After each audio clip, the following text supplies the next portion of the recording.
नमस्कार मंडळी, आशू फूड कट्ट्यामध्ये तुम्हा सर्वांचं पुन्हा एकदा स्वागत. तर नेहमी सकाळच्या नाश्त्यामध्ये कंटाळत आहात पोहा आणि रवा खायला, तर ही रेसिपी तुमच्यासाठीच आहे. एकदा नक्की ट्राय करून बघा. ह्या रेसिपीचं नाव आहे पोह्याचा उत्तप्पा. चला तर मग सुरुवात करूया. 1 वाटी पोहा इथे मी चाळून घेतलेला इन्ग्रेडियंट्स घेतले आहेत ते आता आपण टाकूया. सर्वप्रथम आपण इथे 1 वाटी कांदा घेतलेला आहे, बारीक असा चिरून हा आपण टाकून घेऊया. 1 वाटी कांदा, त्यानंतर 1 वाटी बारीक चिरलेला टॅमॅटो,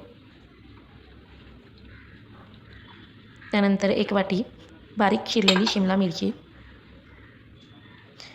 जर तुमच्या घरी अजून काही भाज्या असतील त्या देखील तुम्ही यामध्ये ॲड करू शकता. त्यानंतर आपण इथे आलं लसणाची पेस्ट घेतली आहे 1 चमचा.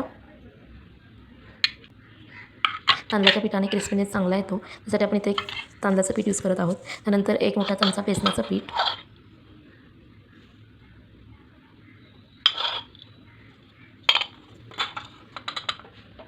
आणि शेवटून बारीक चिरलेली कोथिंबीर आपण आता टाकून घेत आहोत. तुम्ही पाहू शकता, तुम्हाला दाखवत तसं टाकून घ्या. तुमची रवा उत्तप्पा तयार आहे. नक्की ट्राय करून बघा.